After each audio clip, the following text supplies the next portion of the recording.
Good to go. Thank you. Thank you, Donna. Thank you, Terry, for asking. It's really good to be here. It's a treat to be at a meeting of Alcoholics Anonymous. I have a sobriety date. It is March 13th, 2016. I am an alcoholic, and my home group is the Big Book Comes Alive workshop. We meet on Sundays at 5 p.m. Eastern, and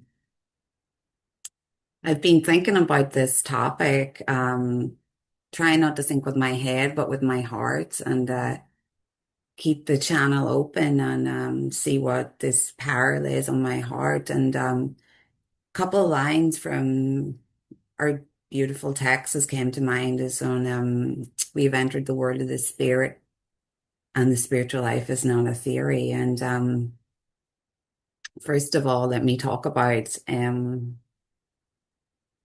when I got here. You know. It wasn't my first time through the doors of Alcoholics Anonymous in March 2016. In fact, I'd been coming for about 5 years before that, and I'd stopped coming, and I thought, this doesn't work for me for many's a reason. And, you know, um,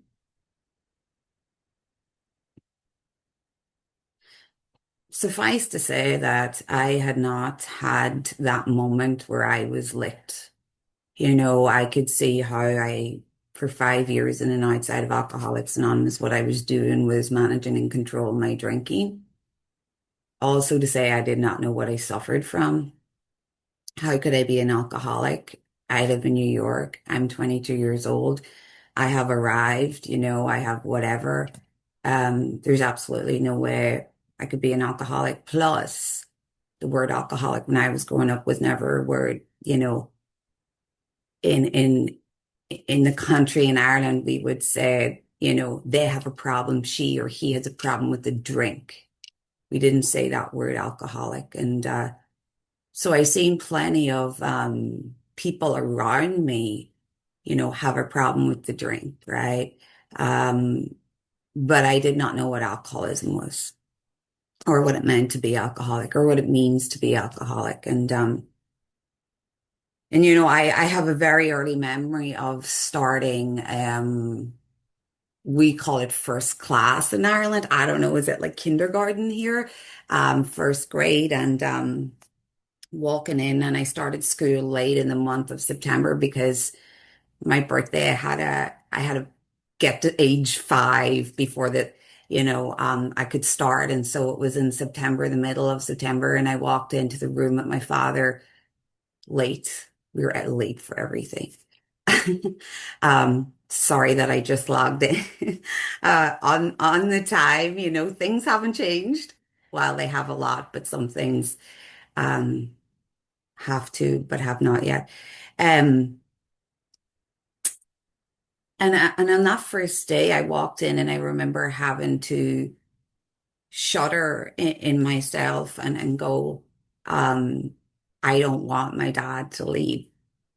And that was my first experience of feeling this toxic self-consciousness, being, full of fear. And I didn't know, I didn't have the words.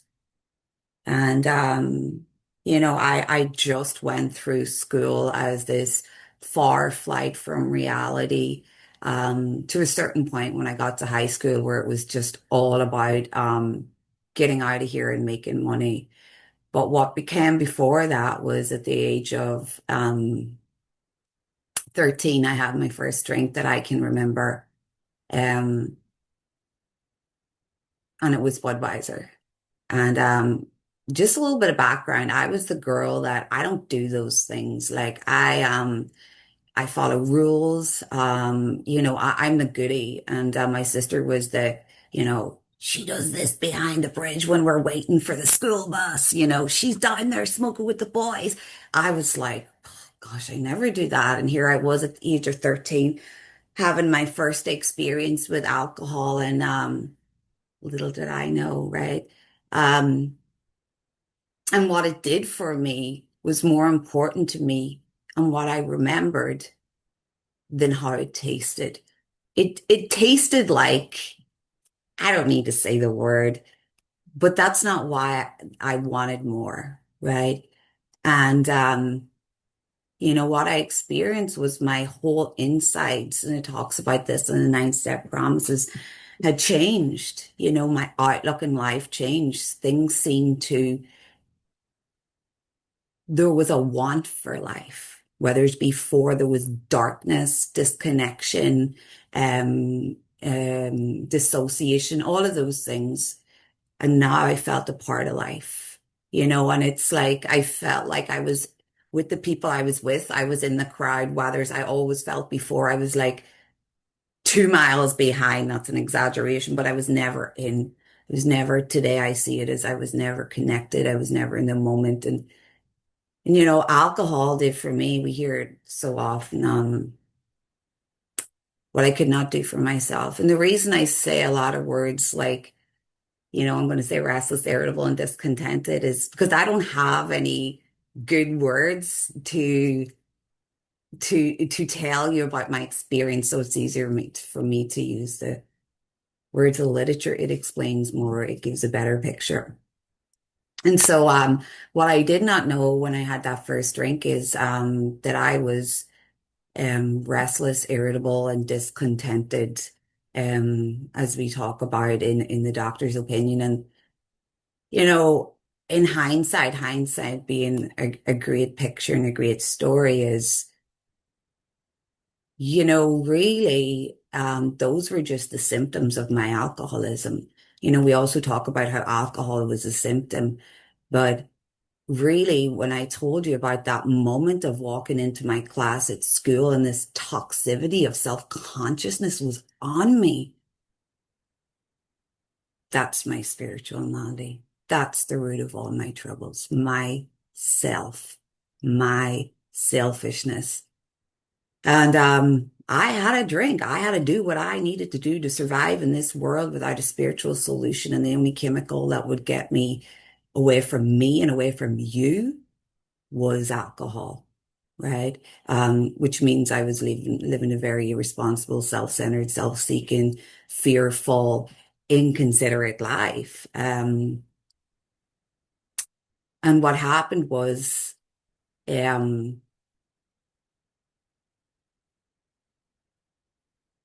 bear with So, what started out as fun, what I thought was fun, I could talk to the boys, like I told you, my example of the first drink, became like an every weekend thing, became a way to talk to men, get in a relationship, be in a relationship. It was the drive to make money. It was the drive for, how I looked. It was the drive. And it was the power in my life when I look back. Absolutely 100%. Nothing else got me out of bed. You think I would get out of bed if I didn't have something like that, whether it's alcohol, power, prestige? That's not my MO in the morning. Um, and so, thank you, alcohol, for keeping me alive. Because what I know today is when I got here, I was going to take my own life by my own hand. And that's the result of my untreated alcoholism. That's what it will do to me. And so to live comfortably in this world, I I can't live by me, and just to wrap up around my the drinking career was it went on as a let's call it dysfunction. I couldn't talk to, like I said, the opposite sex. I couldn't, I worked to drink. I drank to work. And at the end, it was for oblivion. It was for any kind of reality that would hit me in any day. I needed to stuff it right down. I just could not see that I was in this quicksand, that my life was going, you know, to beep in a handbasket, and I was dying, and so something happened where it was a recognition of the truth that I'm going to die an alcoholic death. or I got to do something because it talks about in the book. And I'm this kind of person. I build up the structure to put it right back down. I get the job back, the person back, the family speaking to me, all the outsides. Because I thought it was about the outsides. I was living for the outsides. And there's only so long you can do that until, um, till I like to say the final analysis when I've tried everything, and I have to get down to this seeking this power with this God of my non-understanding. And so I got here to the rooms and I had a moment where I was also like not drinking and I had moved back to Ireland. I was like, I've never drank in this town and today I know that. The next thought was like, you better go find those airs, right? And today, what I know was that was the thought that would have been continuing. That was the obsession of the mind. And that's where my main problem started for 4 years, in and out, in and out, in and out. I couldn't understand. I thought it meant I couldn't drink. I couldn't control the amount I drank. Sorry, that I had to get a grip on, just have two this time. I'm choosing when I want to stop drinking. I'm choosing when I'll go back to Alcoholics Anonymous. The biggest delusion, and the thing about delusion is you don't know you're delusional. And denial is not for me, some things, but it's really delusion. And so let me fast forward. And I was approached in a meeting. In Ireland, we don't have a lot of big books on the table. We have, I can't say this, a lot of older people, what I think are older, but they're not.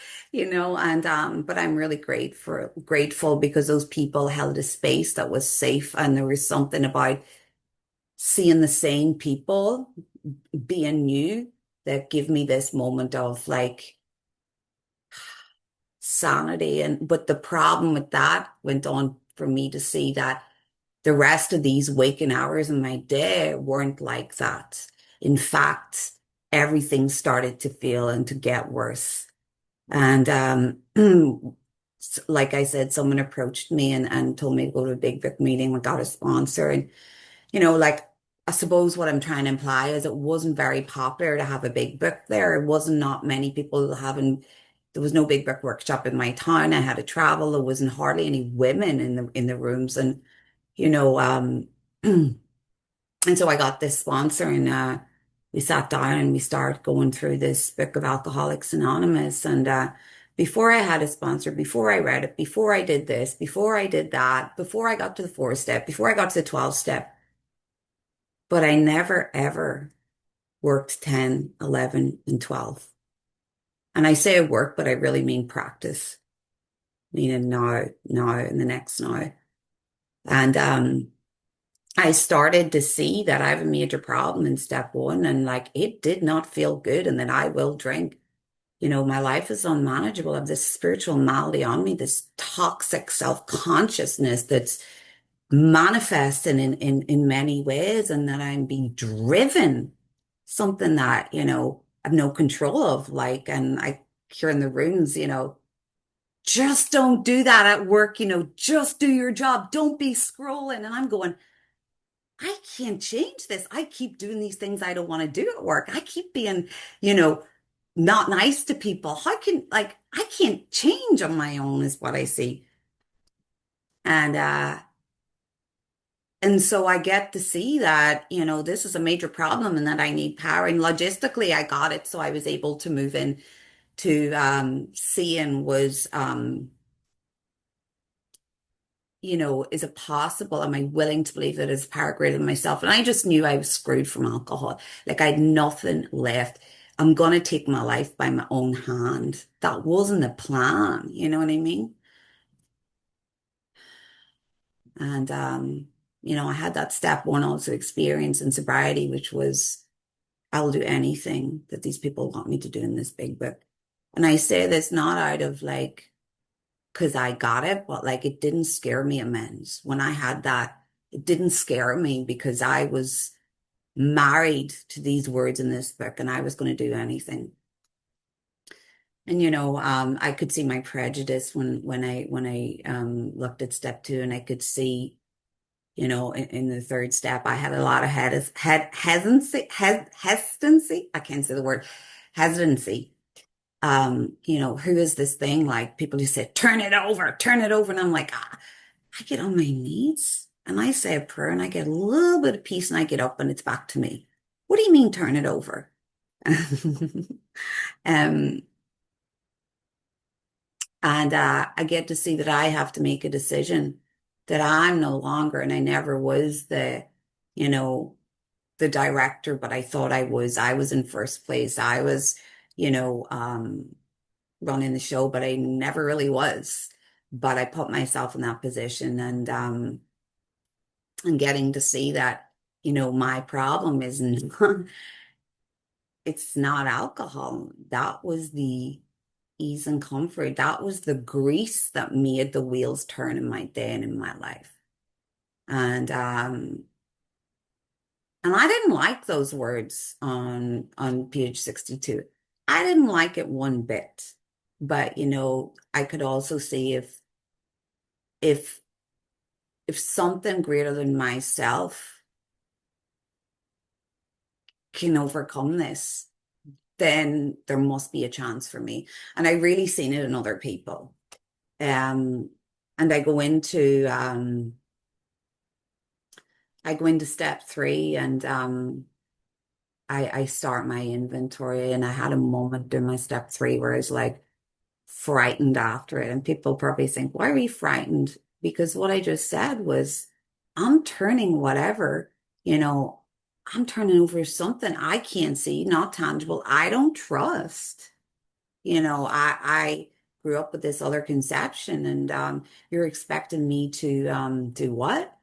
And Bill talks about in Bill's story, destruction of self-centeredness, and I have to turn in all things to the light of God. And that was an experience, still is, all things, not just the drinking or the uncomfortability.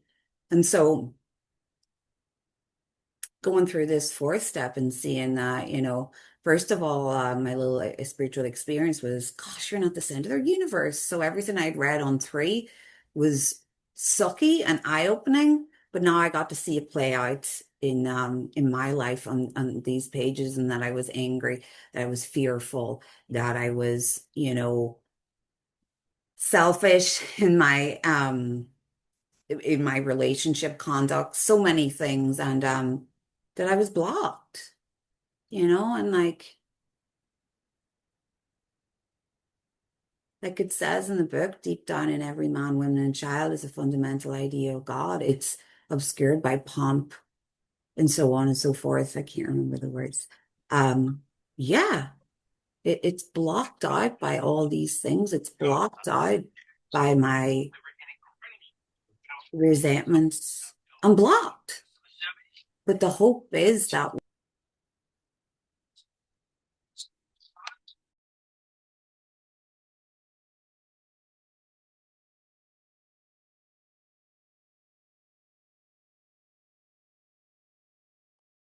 hey, I needed that break.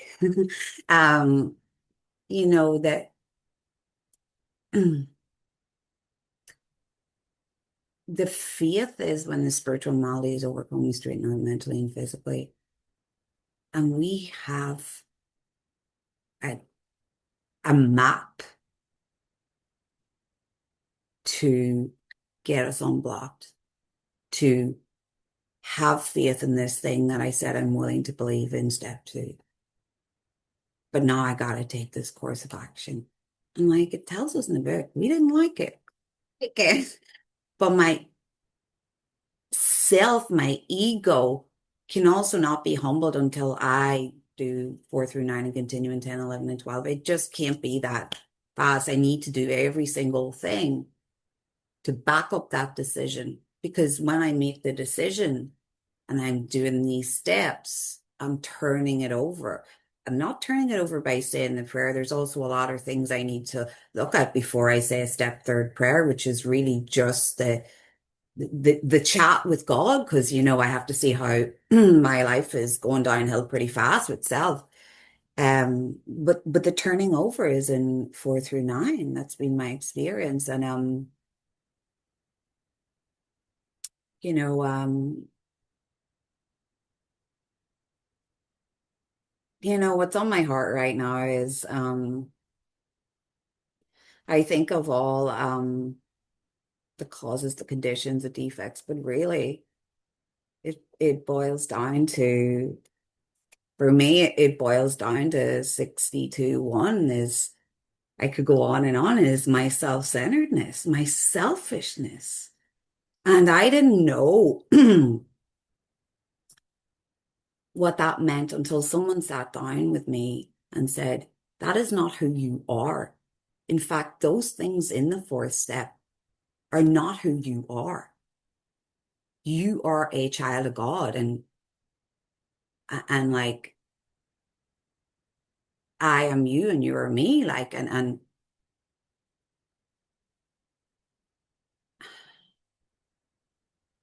but I just can't live in that world. I gotta live in the world of the spirit and because it's painful. We know. I know someone that says, I hate being an alcoholic, a fellow. And it's not that it's substance, it's this malady we have. If we don't treat it, I'm going to be just pulled by the hair every single day, and that's not going to last very long in my case. But and I get to sit down and I get to share these things with another woman and get humbled. I get to see these things in step six that are objectionable, and I had a little bit of hesitancy. It's like, I don't know, because I was scared. And my sponsor said at the time, well, what do you think your life would be like without it? And I said, fine, we'll do this prayer in this seven step, which is really closing the third step prayer. And we hear is amen in it. And now I have to go and do something. I'm coming from looking at me to going out to you. And I can't go out to you unless I have an experience with four, five, six, and seven. Um, you take away the horse, and I'm still a horse thief, right? I, I have to change. Only a spiritual awakening will overcome my alcoholism. There's nothing else. And I made those set out to make those amends pretty quickly. And I went through, I continued to go through the steps. I continue to awaken because I don't know about you guys. Some days I think I don't have character defects and itself is not the problem, that you're the problem. And when that happens, I am sick. That is red flag. And like, I can't, you know, I can't afford to be blocked in any way. Like I just can't. It talks about um resentment being the number one offender, angers, fears, guilt, and shame or sex conduct. Because when I have that, I get shut out from the sunlight of the spirit, and alcohol seems to look all right because I'm going insane and I drink. That's just as simple as it gets for me. And I can't afford to be blocked. I cannot afford, not just because it's so uncomfortable, not just because I like the sense of ease and comfort, which I get out of working, my 10, 11, and 12. I love the feeling I get. I really do. And I want more of it. So I don't really hesitate to do the inventory and stuff like that. But it's not about that, right? It's not about that, Cathy. There's a bigger thing here. I came into these rooms and thought, I want my pain to stop. I'm going to, you know, take my own life. I want this pain to stop. And I get to find out that self is the root of this, but also that this is really not about me. This is about making me a better servant for this power to go out and do his bidding, his work. Like the gift we get, the freedom we get, and that I know Howard likes to say this, the charge we give, the second part of step 12 is nothing compared to what we get, like working with others and doing what we have to do. Nothing. You know, we get the work is not nice, but the joy, the freedom, the sanity, the peace we get is indescribable. I think I have about 1 minute left. I'm not sure. You have 10 minutes. 10 10 minutes. minutes. Oh, Yeah. wow. Gosh. I wish you said one because I would have speeded up. I'm an alcoholic. I like to talk. Um, and so having just entered this world of the spirit, I can see from basically, if I just want to see it in theory, and then I can look at my experience from, page 62 right up onto page 84 is like I'm not living in the world of self. I'm living in the world of spirit. How did that happen? By taking this course of action, by coming to see what the problem was, by coming to see that, I'm screwed, that I have no power.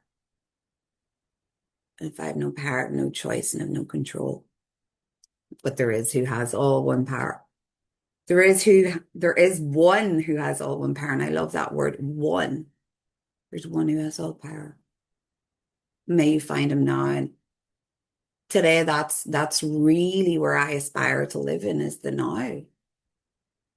Every breath, every breath is a communion with you.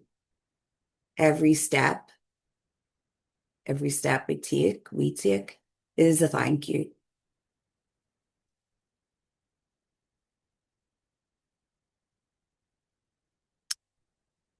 Um, and so we've just entered this world of the spirit, and 90 years later, on page 84, here I am talking to you guys on Saturday, the 27th of June at 12:31, and I've just entered the world of the spirit. That's what I get to do when I come here. I get to do this work. I get to have a new experience every moment, every time I open this book, every time I open a page, every time I look at a word. Words are just words, but this is divinely inspired. Like Howard and I were talking about this the other day, but everything it just clinks in together, right? Just like when Bill Wilson met Dr. Bob,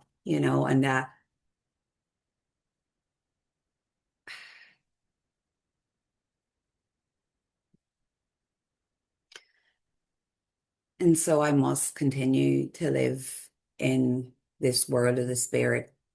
And it's not an overnight matter. And it talks to me about what I have to watch for in time. And sometimes I think I'm sicker than a lot of people have to do a lot of work, a lot of watching, a lot of asking. And then I got to turn to you. I got to turn to you. I got to turn to you. And really, what the problem was really wasn't a problem, right? It really wasn't because when I'm with you, everything's okay right now, right here, right now. There's no problems. And love and tolerance of others is our code. And I was with a sponsee talking about this yesterday, and it's not self-seeking, it's not selfishness, it's not lying, you know, um, it's not pride, it's not all those things. That's my code. If I didn't, if I logged in with Harrod's numbers tonight to come here today to come here, I wouldn't be here. So if I'm not of love and tolerance to others, I'm not doing what this is telling me to do. I'm not practicing this divinity,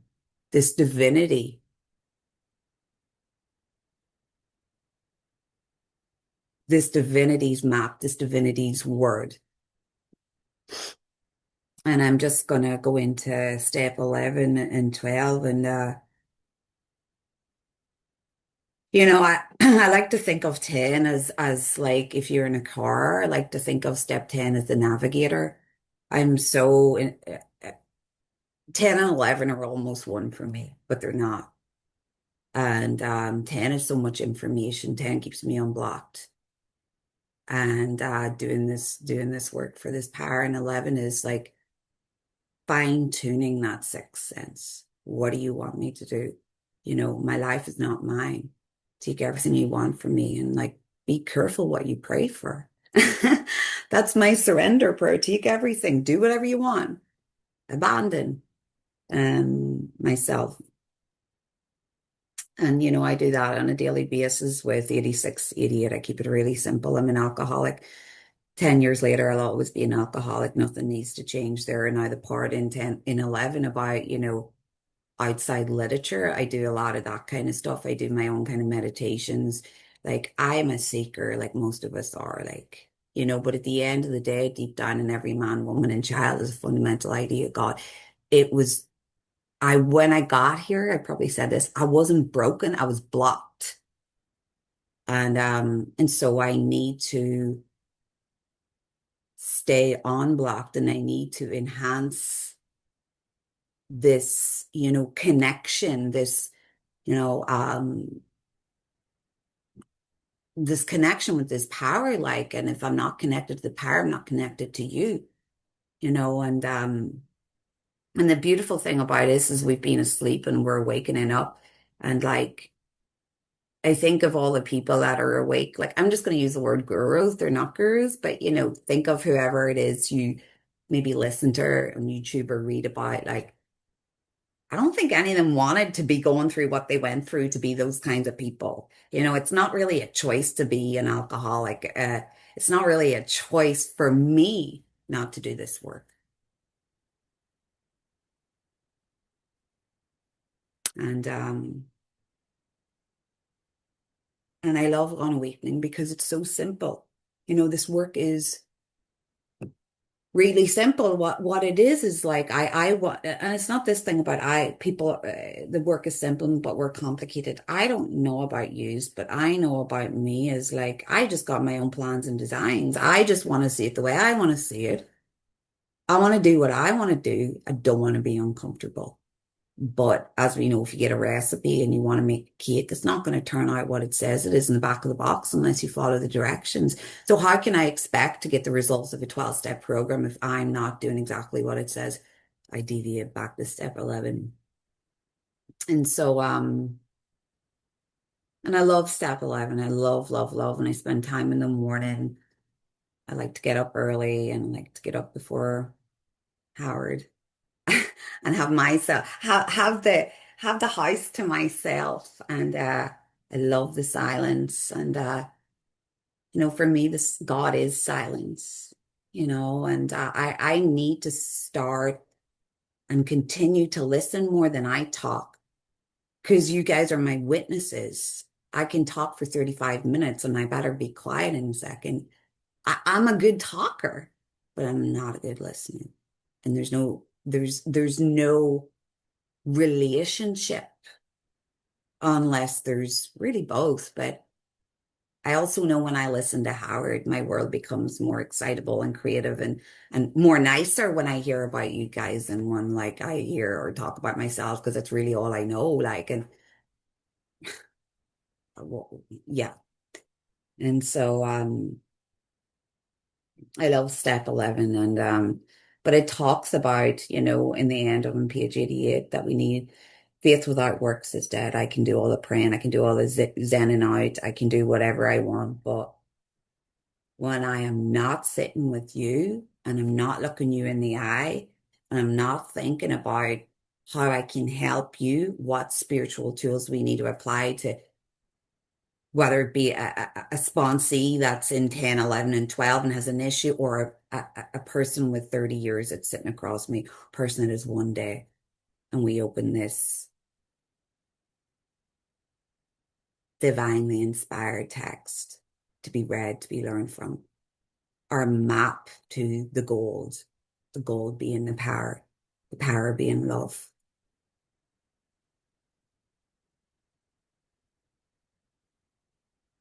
It's the greatest, greatest gift. Now, I do want to say this, and I will be quiet probably after this and something else is I didn't like it when I was told to go and work with others, but that changes. That changes. I don't get to work the 12 steps until I give them to you, work them with you. That's when I get the 12-step experience. And if self is my problem, I'm not working with others, then I'm not working the 12 steps. And suffice to say, because I don't want to be told the time's up, so I'm going to say it really quick. Um, this is a journey. It will never stop.